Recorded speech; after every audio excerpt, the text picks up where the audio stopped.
Yeah, if you're looking, it's May 8th. We have some snow on the ground here in Upper Michigan. And we have some lime on the ground up here in Upper Michigan. The day started off pretty good. We were tilling. Everything was working good. We were tilling this up. We're going to put some buckwheat in here. And later in the summer, we're going to convert it over to turnips and some radishes. This is our little field of clover. Probably last year before it gets tilled in. It's got that little dead spot in the middle from where we had our feeder last fall. And I actually just seeded it.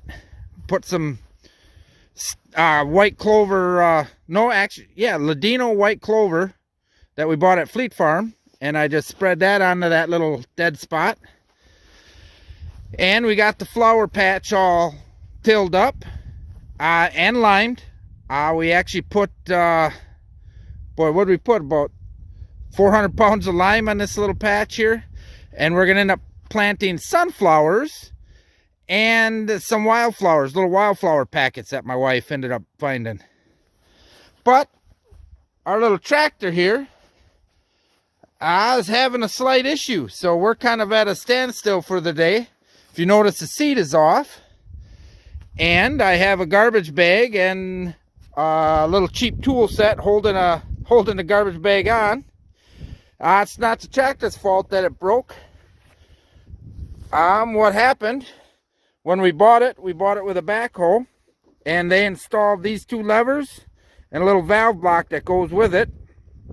And whoever did the install, see, I got this little O-ring in my hand. Whoever did the install pinched this O-ring on one of the main lines that go to that valve block, and it failed. And it failed in pretty spectacular fashion. I don't know if you can see it, but there's oil. This thing's covered in oil. I was sitting there and all of a sudden oil started spraying all over. Well, that ain't good. So I pulled her over here and I started looking at it, and I found this O-ring. I'm sure I could get it covered under warranty, but it doesn't really seem to make sense to me to haul the tractor down to the dealership, which is a little over 2 hours away, just to get this little O-ring replaced. And who knows, with all the corona stuff going on, how long that would take. So we're going to go down. We called them up. They have an O-ring they think might work, but I'm going to bring this old one just in case. And you always want to do that if you can.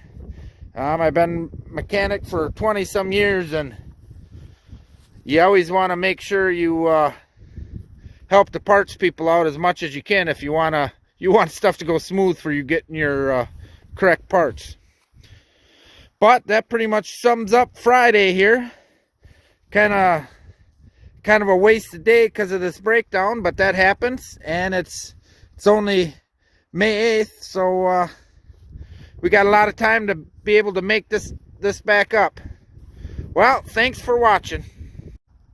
Alright, we got this bare spot in our field of Whitetail Institute clover, and I'm gonna try. I found this at Fleet Farm.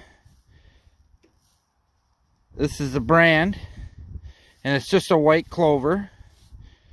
The reason we're trying it is it was cheap. Basically, we got this dead spot here from last year. I had the feeder sitting here so we could watch deer out the window, and the deer pretty much tromped the whole area in here. So I'm going to spread a little seed here. I got a little help from some wind, and my dog's always helping.